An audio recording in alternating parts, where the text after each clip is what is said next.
Hello and welcome to BYJU'S Exam Prep IAS. Before we begin today's session of comprehensive news analysis, an important announcement specifically for those who are planning to appear for this or the next year's prelims examination. BYJU'S is bringing to you the National Scholarship Test, which gives you a chance to win up to 90% scholarship for the BYJU'S IAS courses. This online test will be conducted on 23rd of January 11 a.m. The last date to register is 22nd of Jan till 6 p.m. The link to register for the test is given in the description of the video. Click it and register in large numbers.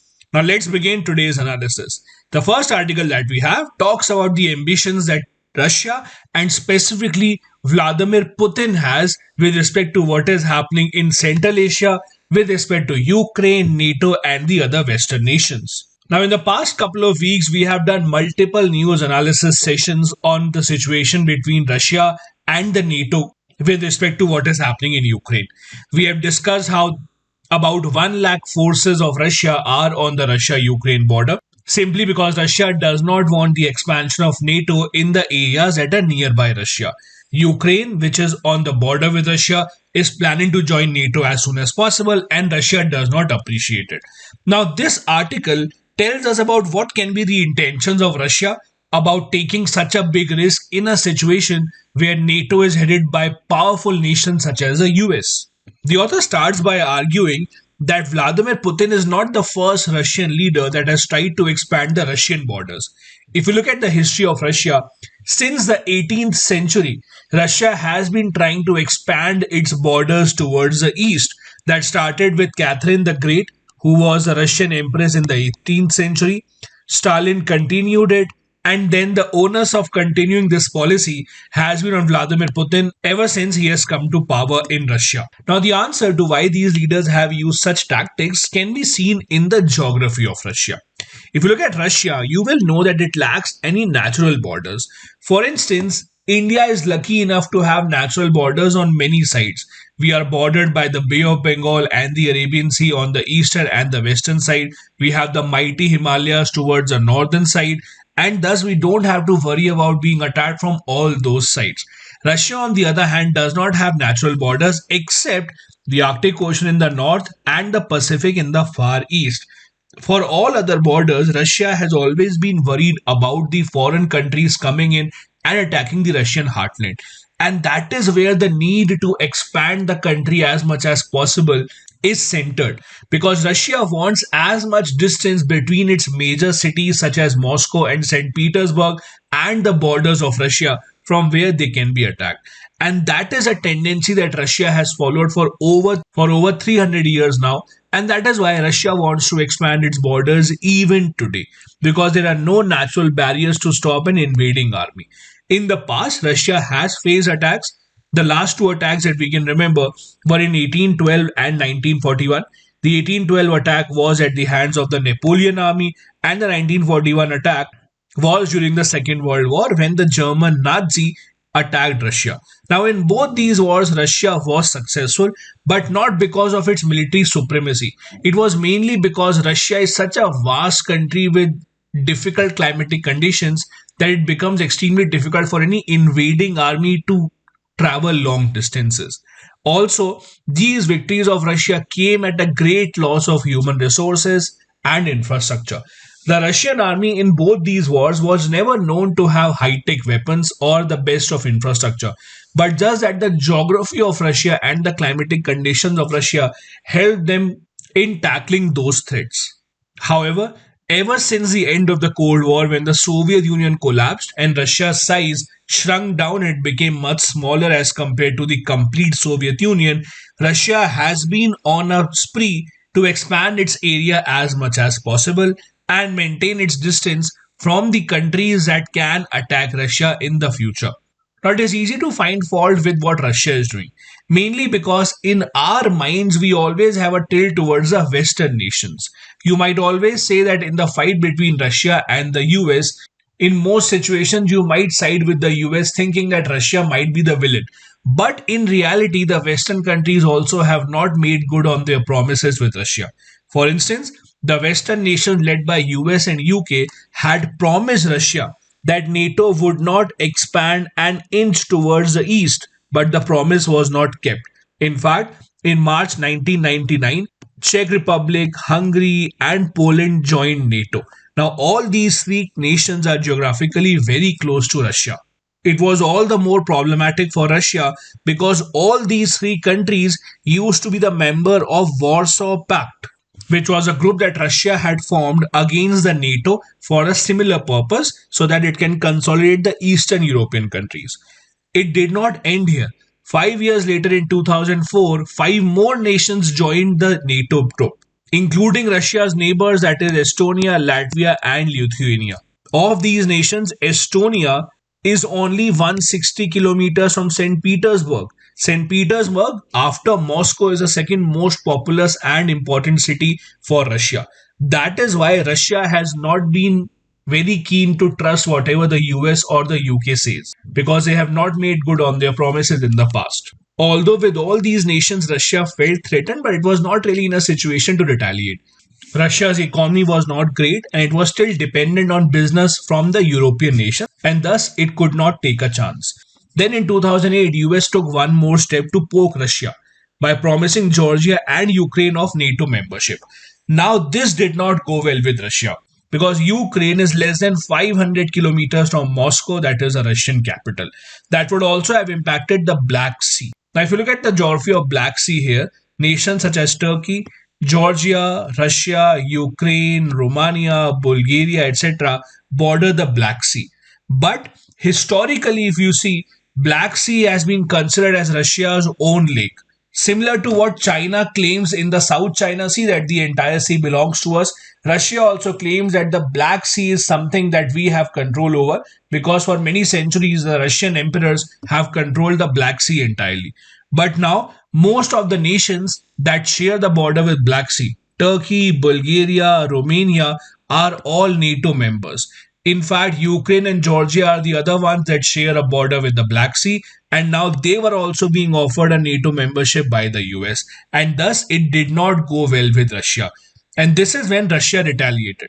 In 2008, Russia sent its troops to Georgia. The reason that they gave was that in Georgia, two of their provinces were not happy with the government and they were saying that the government is imposing restrictions on us. Russia sent its army in these two provinces to help the people, and these two provinces were made independent and now they are controlled by Russian backed forces. The episode was repeated again in 2014 when in Ukraine a new government came in that was much more friendly to the Western nations. Russia in return annexed the Crimean Peninsula, which used to be a part of Russia earlier but was given to Ukraine, but again Russia took it back. Now, these two are not the only incidents when Russia has tried to give help to Eastern European nations and Central Asian nations, especially against those who are seen to be pro-Western. In 2020, in Belarus, there was a protest against the president, Lukashenko. Lukashenko, that is the Belarus president, has been ruling over Belarus for many decades. Whenever he conducts the elections, those are a joke when he gets over 90% of the votes. He has been ruling with an iron hand because he's supported by Vladimir Putin. It is because of Vladimir Putin that Belarus president has been able to control the entire country. And Russia now is also helping Kazakhstan. So the big story is that wherever in Eastern Europe or in Central Asia, Russia thinks that it can interfere and bring the country towards their side against the US or the NATO members. Russia is doing that at a very aggressive pace. Now, the other question you might have is, isn't Russia afraid of the US or the other NATO countries? Why do they not do anything about this? Now, the situation is that after the US withdrawal from Afghanistan, US does not have a major presence in Central Asia, and thus Russia has become much more emboldened. Not just this, Russia also knows that Europe is ultimately dependent on the gas supply of Russia, which comes at a cheaper cost. Thus, they would not like to bring many sanctions on Russia, even if the US wants them to. In the past also, in 2014, when Russia did annex Crimea, Russia saw that there were not many sanctions that were imposed on it. That is why Vladimir Putin believes that if sanctions were not imposed in 2014, nothing will happen even today. And right now, Russia is in a better position economically as compared to 2014, specifically because it has deepened its ties with China now. Multiple billion-dollar projects have been signed with China, including defense deals, infrastructure deals, exploration of gas, etc. And now, even if sanctions are imposed on Russia by the Western nations, Russia knows that it can fall back on China, which has further given power to Vladimir Putin to take such actions without fearing about what will happen with the Western nations. And thus, we are living in pretty interesting, at the same time, unpredictable times. And we have to see what happens next in Central Asia and in Eastern Europe, with neither the NATO nor Russia wanting to back down from their positions. Now, in this article, we did mention a bit about the Warsaw Pact. So, let me tell you what that was exactly. After the World War II, under the leadership of the US, the Western nations, US, Canada, etc., formed a group called NATO. That was a North Atlantic Treaty Organization. It came into being in 1949, and it was the first time that the US entered into a military alliance with other nations in order to give Western European nations specifically protection against the growing influence of Russia. US wanted to take active part in world politics and wanted to project itself as a world leader. On the other hand, the Western European nations also, after their damage in the World War II, wanted a country that could help them overcome this particular damage, and that is how NATO was formed. Now, when NATO was formed, Soviet Union obviously felt threatened because it was projected as a group that would fight against the activities of Soviet Union. So Soviet Union also wanted to reciprocate, so they made their own group called the Warsaw Pact. Now, most of you already know how bad my drawing is, but let me still try and explain it to you. If this is a European continent, this is US, and this is somewhere Russia. Now, US plus the Western European nations, this group formed the NATO, while Russia took Eastern European countries to its side and formed the Warsaw Pact. So, Warsaw Pact was a similar alliance against NATO.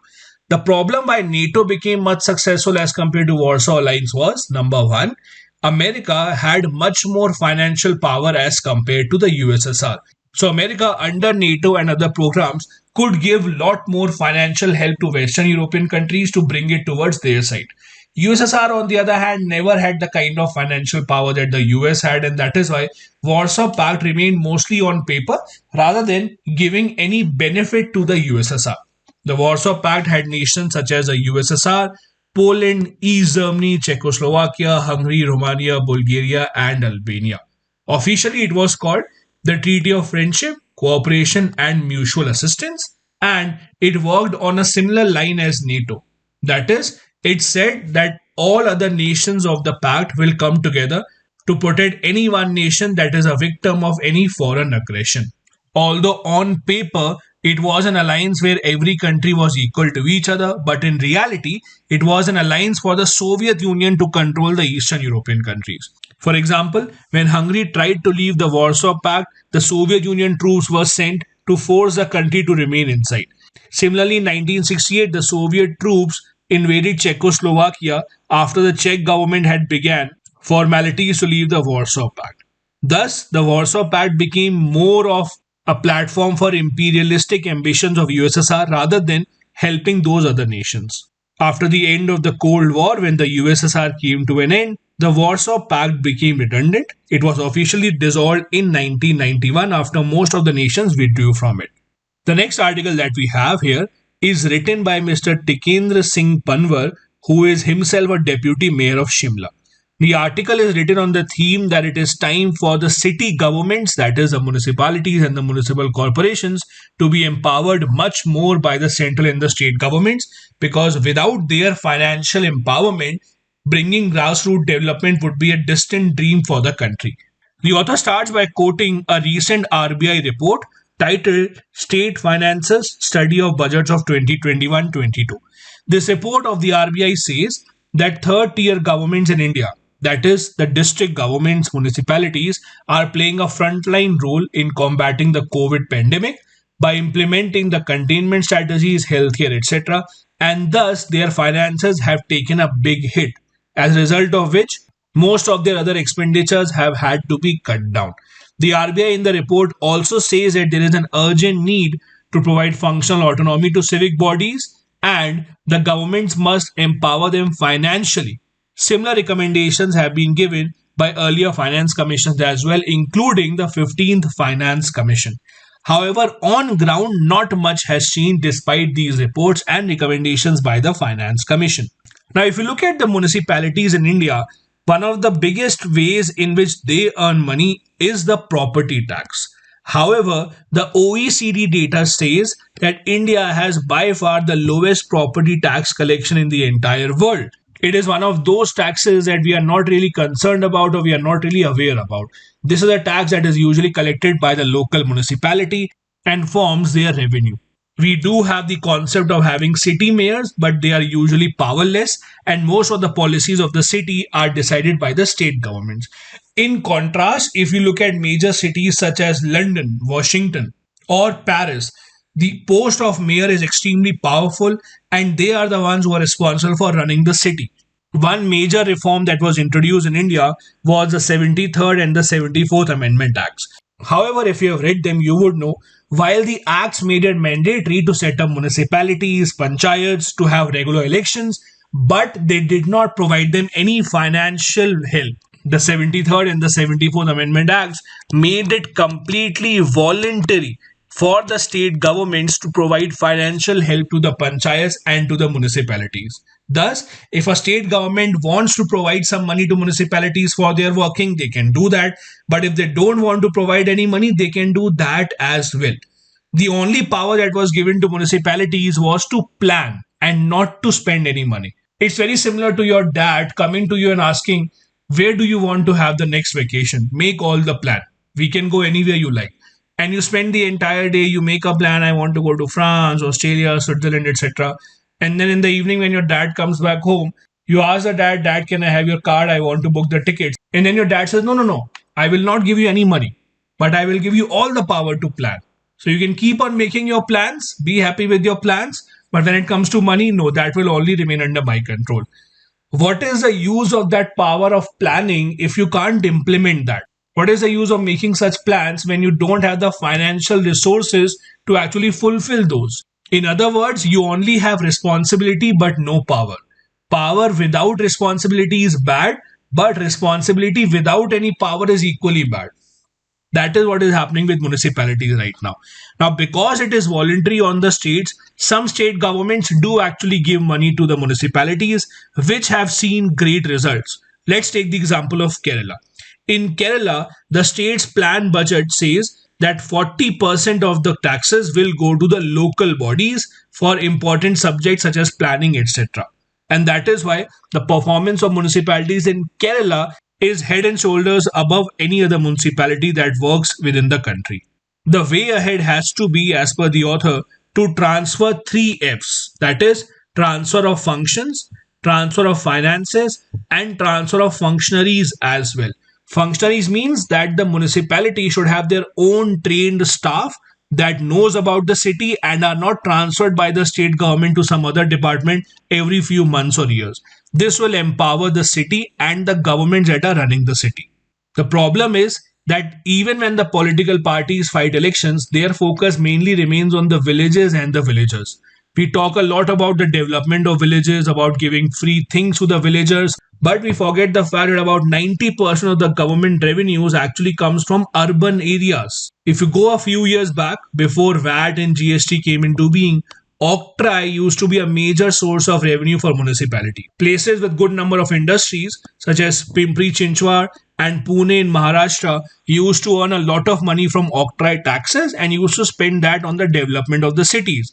But that has also been taken away. Multiple finance commissions in the past have recommended to the governments that local urban bodies, that is the municipalities, should be given more help by the government depending upon their demographic profile.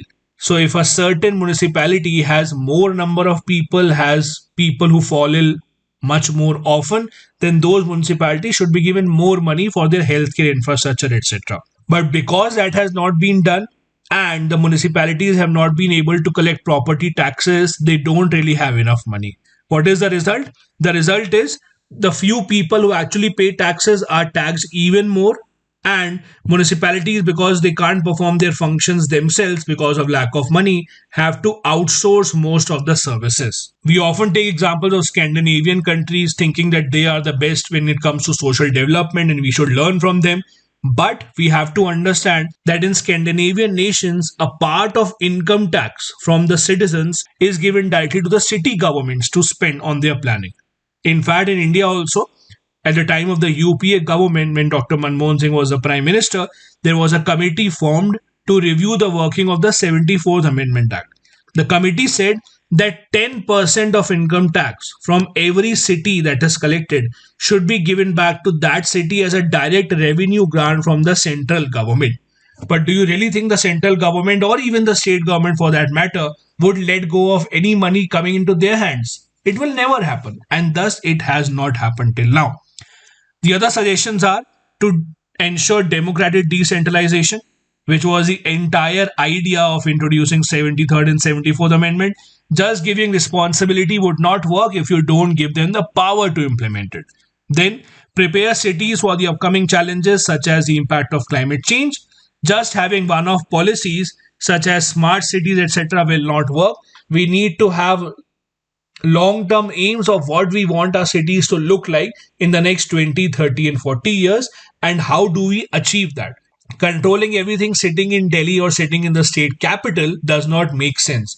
Give the people the power to choose their own mayor, and then give the mayor the power to implement the projects. If he or she does not do that, then the people can hold the person accountable. Because right now, if my road is not made, I don't know who to hold accountable. Do I hold the chief minister accountable? Do I hold the prime minister accountable? I don't even know who my mayor is. How do I reach him? So all these things have to be taken into consideration while planning the next few years for our cities. Not just this, the leadership in the cities, that is mayors, etc., should be elected for 5-year term at least. Remember who is the author of this article? As I said, the author himself is the deputy mayor of Shimla. So in the end, he does talk about himself that I'm not getting enough tenure. So please give me at least a 5-year tenure. In many places, the term of the mayor in India is just for one single year. That also needs to change. Now, although we do read about the office of mayor when we read about the 74th Amendment Act, let me take you back to how does it work. So in most of the municipalities in India, although we do have a mayor, but the real power is in the hands of the municipal commissioner. So as you would know, municipality has a legislative head who is the mayor, and there is an executive head who is called either the CEO or the municipal commissioner. This CEO or the municipal commissioner is usually an IAS officer appointed by the state government. Now, in most of the municipalities, the problem is that it is this head of the municipal corporation, that is the CEO or the commissioner, who has most of the powers, while the mayor is just a ceremonial authority and does not make most of the decisions. The municipal commissioner is generally appointed for a 3-year term, while mayors in many states don't even have a 3-year term. The state legislature can decide how do they want their mayors to be elected. Mayors are elected either through direct elections or indirect elections. Direct elections means when the people living in the city who are voters will vote for the mayor. Indirect election means the members of the municipality, that is the councillors, will vote for their mayor. In 2017, as per the annual survey of India's city systems, among 23 cities which were surveyed, only 33% of large and medium cities had a directly elected mayor. But most of the mega cities did not have that provision. In most mega cities such as Delhi, Mumbai, Bangalore, people don't elect their mayor directly. It is the municipal councillors that choose the mayor indirectly. Not just this, 5-year term for mayor is only given in 1/5 of the big cities. In half of the urban Indian cities, mayors have just 1, 2 or 2.5 years of term, which does not give them enough scope to work in that position. Although the 12th schedule of the constitution has given certain powers and functions to the urban local bodies, such as sanitation, water supply, etc., but in many of the big cities, for many of these purposes, a different organization has been created, thus cutting down the powers of the mayor. For example, in Delhi, we have a specific Jal board which comes under the state government and not under the mayor. Thus, the issues of not enough power with the mayor, the short tenure of mayor, increasing population, lack of finances, and the state governments not wanting to have a strong mayor remain unsolved. The suggestions include having a party-less election at the municipal level so that the people who are themselves motivated at an individual level can come to power, and fixing strict credentials for the post of mayor so that educated, hardworking, and experts can take up this position. Many committees have been formed in the past, for example, the Kasturi Rangan Committee and the Bangalore Restructuring Committee, that have recommended that mayors should be empowered and directly elected, like most major cities across the world. The second ARC have also had the same views. But again, the problem is the more power you give to the mayor means the lesser power is in the hands of the state government. And at the end of the day, no government would want to pass a law to reduce their own power. And that is a major roadblock. The next article that we have talks about the interesting problem that the US airlines are facing with the launch of the 5G wireless services in the US. So, about 1 year back, the US government auctioned the 5G spectrum, also called the C band of radio spectrum. In this auction, two main companies, that is AT&T and Verizon, won the bid by paying over $80 billion to the US government. Now what is happening is when they are rolling out the 5G services, the airline companies are saying that this frequency will interfere with the frequency of many of the instruments that we use in our flights, and that is why it will be very dangerous for our flights to fly if 5G services and towers are set up near the airports. As a result, many leading American airlines have cancelled many of their flights recently, saying that they don't want introduction of 5G services near the airports of the country because it is at the airports that the airplane is landing. At the time of landing, they need the help of a specific instrument within the aircraft that is called the altimeter. The altimeter tells the height or the altitude of the airplane.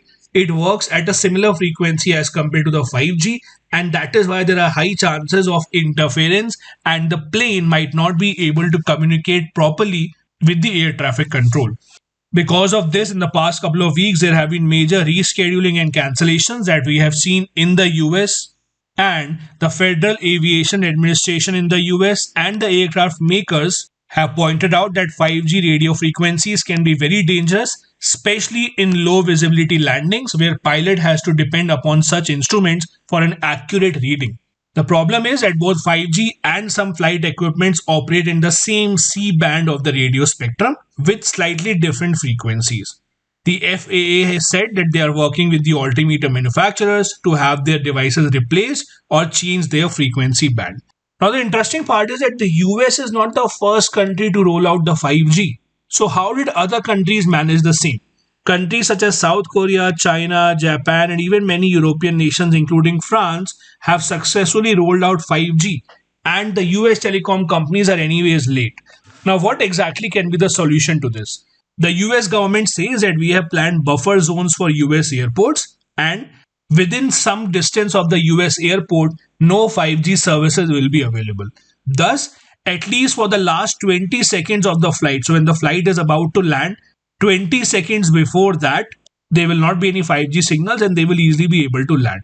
But in France, this buffer zone is of 96 seconds. So when the flight is about 1.5 minutes away from the airport, in that entire area, there will not be any 5G services. So that is much safer as compared to the plan of US. Not just this, the 5G power levels in France are much lower and thus they don't really interfere with the equipments in the flight. The US, however, has not considered this option till now. Now, just to give you an idea of what exactly is the problem in terms of numbers. The 5G network works in the C band, and the C band will operate from 3.7 to 3.98 gigahertz.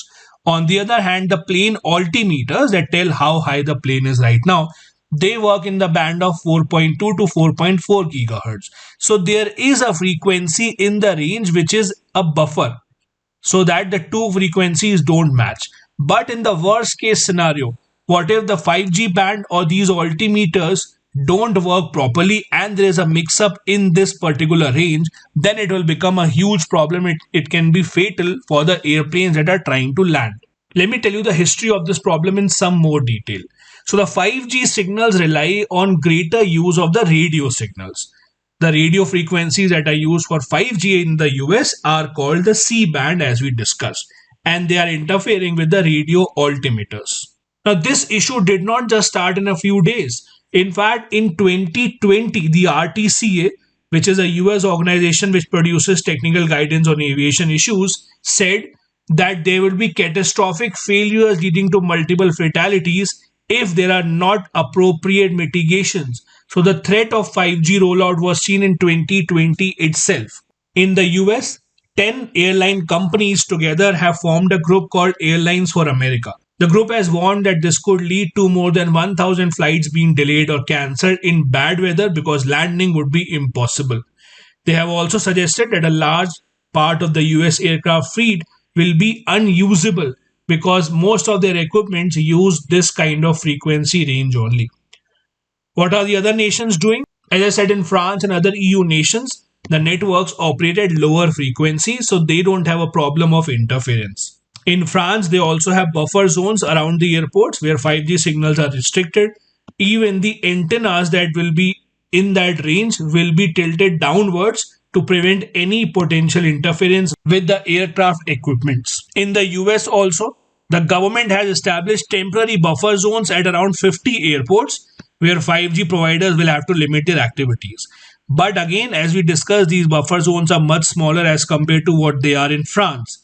And airlines are not happy with this at all. The next article that we have talks about why is it a bad idea to have electoral bond scheme continue and why this scheme has to be removed. It is actually an old article that has been published again in the Hindu newspaper with a slight change at the very end, because in the wake of the upcoming state elections, the SBI has again started to offer electoral bonds.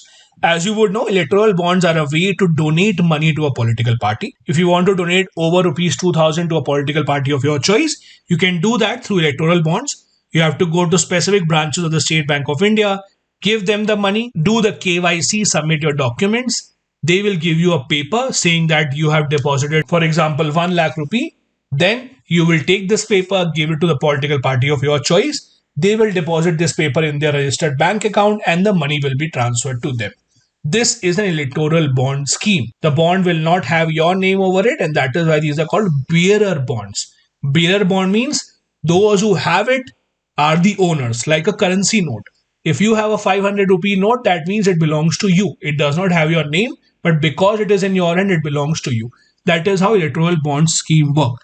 Ever since this scheme has been introduced, there have been a lot of criticism of the scheme, and this entire article is filled with that criticism. Let's go through that. The electoral bond, as I said, allows limitless and anonymous donations to political parties by individuals or by the corporates. Now, the problem with this is, as a voter, if I am voting for a certain political party, I want to know who is giving them all the money. Because if a political party is getting tens and hundreds and thousands of crore rupees from a corporate, it is expected that when they come to power, they will make policies in favor of that corporate only. So if I am giving my vote to a certain political party, I have the right to know who is funding their operations. But electoral bonds does not allow that to happen. How a political party earns their money will obviously define the policies that they make once they come to power. And thus, electoral bond schemes violates the fundamental tenets of our democracy because it makes the entire electoral process extremely opaque. This also increases the role of money in politics, because ever since electoral bonds have been introduced, most of the money from these bonds is going to one single political party, that is the BJP. And that is dangerous for the balance of the economy, as per the author here. That is why in most of the advanced countries, elections are funded publicly. That is, you know who is giving how much money to a certain politician, so that the resource gap between ruling and the opposition party is not great. Because again, you might say that money does not win you elections, but at the end of the day, if one person has 100 crore rupees, another person has 100 rupees, you know that the balance will be tilted in the favor of those who have 100 crore rupees. They can give ads, they can organize meetings, they can go to people and tell them to vote for them. While the other person with only 100 rupees won't be able to do any such sort of thing.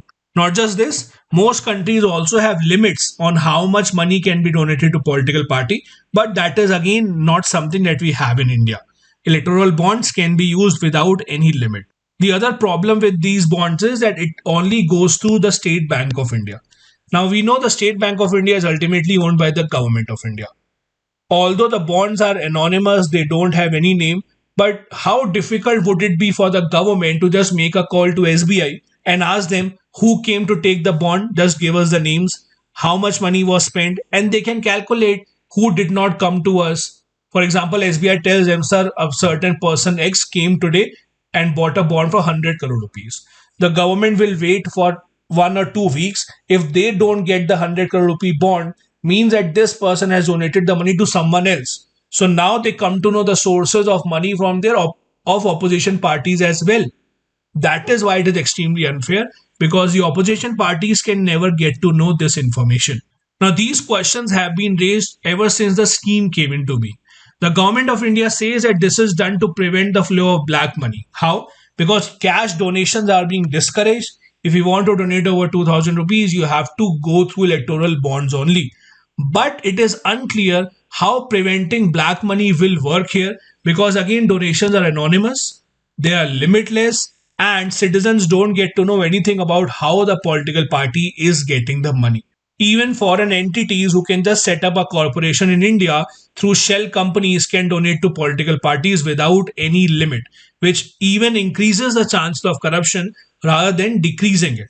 Now, the petition against these bonds was introduced in the Supreme Court in 2018. When it was introduced in 2018, the Supreme Court said that the 2019 Lok Sabha elections are very near, so we won't hear the matter right now. Let the elections happen and then we'll look into it. From 2018, it has been over 3 years right now, and Supreme Court has not taken out the time to even hear this petition, and it is still pending in the court, which is a shame as per the author. The government, since they are the biggest beneficiary of the scheme, can't be unbiased towards this, so they can't be expected to take the scheme back.